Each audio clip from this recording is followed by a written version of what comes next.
University ക്യാമ്പസുകളിൽ Palestine അനുകൂല പ്രതിഷേധങ്ങൾക്കെതിരെ Donald Trump ഭരണകൂടം നടത്തിയ അടിച്ചമർത്തലിൽ ഇരകളായ വിദ്യാർത്ഥികൾക്കും അതുപോലെ അക്കാദമിക് വിദഗ്ധർക്കും ഇസ്ലാമിക് റിപ്പബ്ലിക്കിന് പിന്തുണ പ്രഖ്യാപിച്ചിരിക്കുകയാണ് ഇപ്പോൾ ഇറാന്റെ അക്കാദമിക് ഉദ്യോഗസ്ഥരെല്ലാം.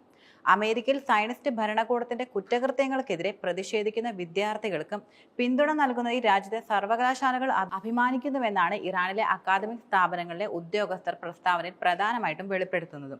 പാലസ്തീനിൽ അടിച്ചമർത്തപ്പെട്ട ജനങ്ങൾക്കെതിരെ സയനിസ്റ്റ് ഭരണകൂടം നടത്തിയ അതിക്രമങ്ങൾക്ക് നേരെ വിരൽ ചൂണ്ടിക്കൊണ്ട് അതിനെതിരെ ശബ്ദമുയർത്തിയ വിദ്യാർത്ഥികളെ അടിച്ചമർത്തിയും അവരെ സർവകലാശാലകളിൽ നിന്ന് പുറത്താക്കിയും നടപടികൾ എടുക്കുന്നതിൽ നിന്ന് തന്നെ അമേരിക്കയുടെ മുഖം എത്രത്തോളം മോശമാണെന്നത് വ്യക്തമാണെന്നും പ്രസ്താവനയിൽ ശക്തമായി തന്നെ പറയുന്നുണ്ട്. പാലസ്തീൻ ലക്ഷ്യത്തോടെ അനുകമ്പ കാണിച്ചതിന് അമേരിക്കൻ ഇമിഗ്രേഷൻ ഉദ്യോഗസ്ഥർ പുറത്താക്കുന്ന വിദ്യാർത്ഥികളെ സ്വീകരിക്കാൻ ഇറാനിലെ സർവകലാശാലകൾ തയ്യാറാണെന്നും പ്രസ്താവനയിൽ ചൂണ്ടിക്കാട്ടുകയും ചെയ്തു. ഇറാൻ പ്രധാനമായിട്ടും അറിയിച്ചിരിക്കുന്നത് ഇറാനിലെ supreme council of the cultural revolution, academy of science, academic of medical science എന്നിവയുമായി സഹകരിച്ച് ഇറാനിയൻ സർവകലാശാലകളിൽ പുറത്താക്കപ്പെട്ട വിദ്യാർത്ഥികൾക്ക് പ്രവേശനം സാധ്യമാക്കുമെന്നാണ്. അമേരിക്കയെ പിടിച്ചുകുലുക്കിയ പാലസ്തീൻ അനുകൂല പ്രതിഷേധങ്ങളുമായി ബന്ധമുള്ള എല്ലാ സർവകലാശാല പ്രവർത്തകരെയും നാടുകടത്തുമെന്ന ഭീഷണിയെ തുടർന്ന് പ്രസിഡന്റ് ഡൊണാൾഡ് ട്രംപ് നടപടിയെടുക്കാൻ തുടങ്ങിയിട്ട് കുറെ നാളുകളായി. മാത്രമല്ല, രാജ്യത്തുടനീളമുള്ള കോളേജ് ക്യാമ്പുകളിൽ വിദ്യാർത്ഥികൾ ആഴ്ചകളോളം ദിവസേന പ്രതിഷേധ പ്രകടനങ്ങൾ നടത്തി വരികയുമായിരുന്നു. ക്യാമ്പയിനുകൾ നടത്തി വൻ പ്രതിഷേധങ്ങളാണ് ഭരണകൂടത്തിനെതിരെ പ്രധാനമായിട്ടും അവർ ഉയർത്തിയിരിക്കുന്നത്. മാർച്ച് 8-ന് കൊളംബിയ യൂണിവേഴ്സിറ്റിയിൽ നിന്നും ബിരുദം നേടിയ മഹ്മൂദ് കാഹ്ലിനെ അമേരിക്കൻ ഇമിഗ്രേഷൻ ഏജന്റുമായി അറസ്റ്റ് ചെയ്ത് അന്നു മുതൽ നടപടി കൂടുതൽ ശക്തമായി മാറിയിരുന്നു. ലൂസിയാനയിലെ ഒരു ഇമിഗ്രേഷൻ തടങ്കൽ കേന്ദ്രത്തിൽ തടവിൽ കഴിയുന്ന കാഹ്ലി പാലസ്തീൻ അനുകൂല ക്യാമ്പസ് പ്രതിഷേധങ്ങളിൽ പങ്കെടുത്തതിന് നാടുകടത്തൽ വലിയ രീതിയിൽ നേരിടുകയും ചെയ്തിരുന്നു. അമേരിക്കയിൽ കുറഞ്ഞത് 300 വിദേശ വിദ്യാർത്ഥികളുടെ വിസ റദ്ദാക്കിയതായിട്ടാണ് സ്റ്റേറ്റ് സെക്രട്ടറി മാർക്കോ റൂബിയോയും പറയുന്നത്. കൂടാതെ ഇപ്പോൾ 300-ൽ കൂടുതൽ ഉണ്ടാകുമെന്നും അദ്ദേഹം കൂട്ടിച്ചേർക്കുന്നുണ്ട്. ഞങ്ങൾ എല്ലാ ദിവസവും ഇത് ചെയ്യുന്നതാണ്. ഈ വിദ്യാർത്ഥികൾ അമേരിക്കയുടെ വിദേശ നയത്തിനും ദേശീയ സുരക്ഷാ താൽപര്യങ്ങൾക്കും എതിരാണെന്നും അദ്ദേഹം ശക്തമായി തന്നെ ആരോപിച്ചു. മാത്രമല്ല, വിദ്യാഭ്യാസത്തിനായി അമേരിക്കയിലേക്ക് കുടിയേറിയ ശേഷം പ്രതിഷേധ പ്രകടനം ഉൾപ്പെടെയുള്ള ആക്ടിവിസത്തിന്റെ ഭാഗമായവർക്കെതിരെ നടപടി വീണ്ടും ഭരണകൂടം കർശനമാക്കിയ വാർത്തകളും വലിയ രീതിയിൽ പുറത്തു വരുന്നുണ്ട്. അമേരിക്ക അനുവദിച്ചിട്ടുള്ള സ്റ്റുഡന്റ് വിസ റദ്ദാക്കിയെന്നും എത്രയും പെട്ടെന്ന് രാജ്യം വിടണമെന്നുമുള്ള അറിയിപ്പാണ് വിദ്യാർത്ഥികൾക്ക് പ്രധാനമായിട്ടും ലഭിച്ചിരിക്കുന്നത്.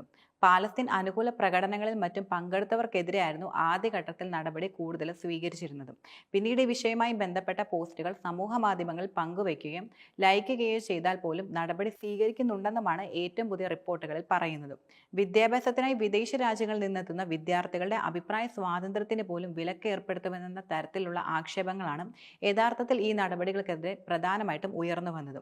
ഇന്ത്യയിൽ നിന്നുള്ള ഏതാനും വിദ്യാർത്ഥികൾക്കെതിരെയും അമേരിക്കയുടെ വിസ റദ്ദാക്കൽ നടപടി സ്വീകരിച്ചിട്ടുണ്ടെന്നാണ് ടൈംസ് ഓഫ് ഇന്ത്യ റിപ്പോർട്ട് ചെയ്തിരിക്കുന്നത്. ഒരു രാഷ്ട്രീയ പോസ്റ്റ് സമൂഹ മാധ്യമങ്ങളിൽ പങ്കിടുന്നത് പോലും വിസ റദ്ദാക്കലിന് കാരണമാകുമെന്നാണ് ഇമിഗ്രേഷൻ അഭിഭാഷകർ മുന്നോട്ട് വയ്ക്കുന്ന മുന്നറിയിപ്പും. 2023-24 അക്കാദമിക് ഇയറിൽ 11 ലക്ഷം വിദ്യാർത്ഥികളാണ് വിദേശ രാജ്യങ്ങളിൽ നിന്നും അമേരിക്കയിൽ എത്തിയതെന്നാണ് റിപ്പോർട്ടുകൾ സൂചിപ്പിക്കുന്നത്. ഇതിൽ 3,31,000 വിദ്യാർത്ഥികൾ ഇന്ത്യയിൽ നിന്നുള്ളവരാണ് ഉൾപ്പെടുന്നത്. A1 വിസ എന്ന പേരാണ് അമേരിക്ക വിദ്യാർത്ഥികൾക്കുള്ള വിസ കൂടുതലും അനുവദിക്കുന്നത്. അംഗീകൃത വിദ്യാഭ്യാസ സ്ഥാപനത്തിൽ പഠിക്കുന്നതിനായി അമേരിക്കയിൽ താമസിക്കുന്നതിന് വിദേശ വിദ്യാർത്ഥികൾക്ക് അനുവദിക്കുന്ന നോൺ ഇമിഗ്രന്റ് വിസയാണ് A1 വിസ എന്നത്. സ്കൂൾ, കോളേജ്, സെമിനാറുകൾ തുടങ്ങിയവയിലെ വിദ്യാഭ്യാസത്തിന് ഈ വിസ കൂടുതൽ ലഭിക്കും. ഇസ്രായേൽ വംശഹത്യ നടത്തുകയാണെങ്കിൽ അവസരം ലഭിച്ചാൽ കോളനിവൽക്കരണ പ്രതിനിധിയായി സിറിയ ആക്രമിച്ചതുപോലെ മറ്റ് രാജ്യങ്ങളുടെ പ്രദേശങ്ങളും ആക്രമിക്കുമെന്നും ഇസ്ലാമിക് വിപ്ലവ നേതാവ് അയത്തുള്ള സയ്യിദ് അലി ഖമേനി പറയുകയുണ്ടായി. ഈ ക്രിമിനൽ സംഘത്തെ പാലസ്തീനിൽ നിന്ന് പിഴുതെറിയണം. അത് പിഴുതെറിയപ്പെടുക തന്നെ ചെയ്യും. ഈ ദുഷ്ടശക്തി ഈ മേഖലയിൽ നിന്നും ഇല്ലാതാക്കാൻ എല്ലാവരും പരിശ്രമിക്കണമെന്നും അദ്ദേഹം ശക്തമായി തന്നെ പറഞ്ഞു. ഇറാനെതിരായ അമേരിക്കൻ ഭീഷണികൾ ചൂണ്ടിക്കാട്ടിയ ലീഡർ ഏതൊരു ദുഷ്പ്രവർത്തിക്കും തീർച്ചയായും നിർണായക പ്രതികരണം നേരിടേണ്ടി വരുമെന്നും മുന്നറിയിപ്പും നൽകിയിട്ടുണ്ട്. ശത്രുക്കൾ രാജ്യത്തിനുള്ളിൽ ഏതെങ്കിലും തരത്തിലുള്ള രാജ്യദ്രോഹം നടത്തുവാനുള്ള പദ്ധതിയിട്ടാൽ ഇറാൻ രാഷ്ട്രം അവർക്ക് തിരിച്ചടി നൽകുമെന്നും അയത്തുള്ള ഖമേനി വെളിപ്പെടുത്തുകയുണ്ടായി.